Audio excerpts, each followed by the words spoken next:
Piers Morgan. We do hugs around here. Good to see you again. Hey, Piers, how are you, buddy? Good to see you. I am here merely exercising my First Amendment rights as a U.S. resident to discuss matters like guns.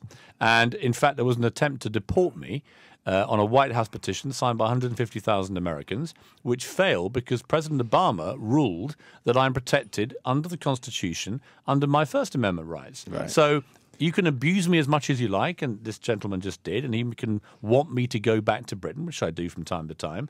But the reality remains, I'm simply expressing an opinion. Nobody has to agree with it. Many people don't. But I have to tell you, many people also agree with me about guns in America. Many Americans agree with me. It's a debate that has to happen. Mike in Florida. Mike. I definitely do not agree with Piers Morgan and your stance on guns. I'm definitely short of Anthony Cumia and his views. What I just always find kind of confounding on Pierce's arguments is I really never hear him, decry all of the inner city shootings and all the gang members who have guns. It's always about these kind of anecdotal, did you see the woman in Walmart who was mishandling her gun? Did you hear about the school shooting? There's never just the epidemic amount of gun shooting with illegal guns that you're really speaking about, and that always kind of rubs me the wrong way. I mean, let me take you up on that. I have regularly tweeted about particularly the issues in Chicago with young black gangs in particular, black-on-black crime. I never make any pretense about that. I did that many times on my show, and I find that equally senseless. One of the few that went after that, by the way. Yeah. Most of the mainstream media just does blow that off. I did a lot of stuff on it, Yes, and you did. I feel it is as an important part of the gun debate as anything else.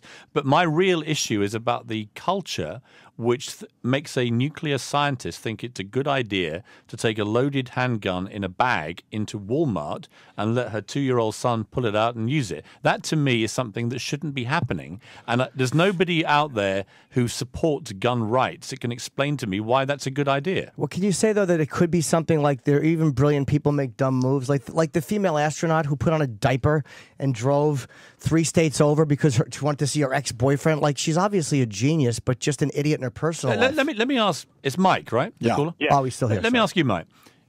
You're pro-gun, right? To an extent, yeah, but Okay. I fall short where I think the gun show loophole should be closed. Right. Certainly stronger background checks and things of that nature. Right. You see, but that's a very significant thing that you just said, because that's really what I want. I just want it to be safer. I live in America. I have a young daughter that lives with me. I have my 3 sons who are all at college and stuff who come to me a lot as well. And as a parent, I want to protect them, as I'm sure you do and everybody else does. And it's about making it safer. The things you've just said are things that I've campaigned over. I didn't campaign to confiscate guns. I didn't campaign to take anybody's guns. The only things I campaigned for were a limit on the capacity of magazines at a maximum of 10. To me, there's no hunter in the whole of America who needs, a magazine of more than 10 bullets to shoot a deer, for example. But it just makes it more fun to Of shoot course. the deer that way. Of course, but Some would argue. But if you need more than 10 bullets to shoot a deer, you shouldn't be hunting. You're a complete half-wit. So I think that many military-style assault weapons to me. I mean, look, here's the example I always give. I cannot buy my favorite chocolate egg in America. It's called Kinder Surprise chocolate eggs because they have little toys inside them which are deemed a health hazard and may choke me to death, right? I can't buy 6 packets of Sudafed because it's illegal in America because people think you're going to be building a Breaking Bad meth lab, right? I can't buy most of the French cheeses that I love eating, as you can see by the size of me. I can't buy most French cheeses because of the bacterial threat to me in America. But I can go to Walmart and there'll be a massive, great wall of assault rifles. And I just say, think about that, America. Think about why you're banning me from having a chocolate egg, which has a little toy in it. Why are you banning me from eating cheese? But you're quite happy I go and take an AR-15 off the wall and do what I like with it. Wait, there's cheese that could kill you? Yeah, bacterial threat. Well, it's French. I mean... But the French have no problem eating this cheese. No, I go to France. Well, my wife's half French, and we guzzle French cheese all the time. And do those people die in France? Nobody dies from cheese in France. It's a complete myth. But you do. A lot of people do. But here's my point: is that I think there's just so many ridiculous hypocrisies.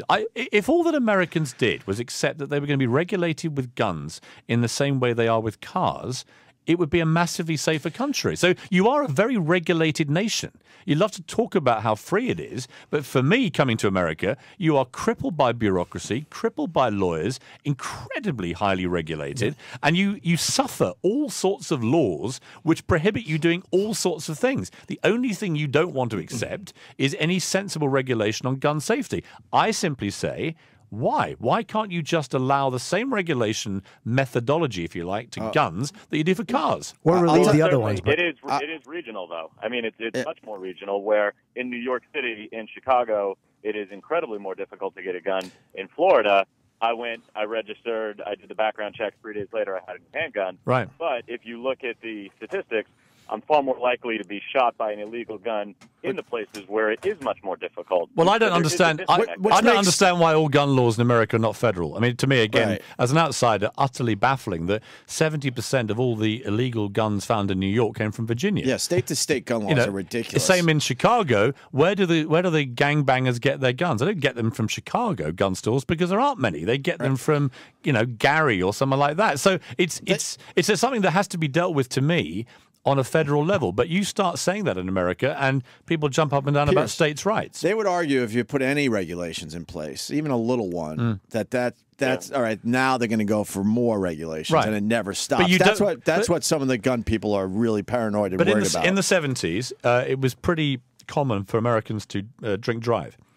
A lot of people used to drive after having a few drinks.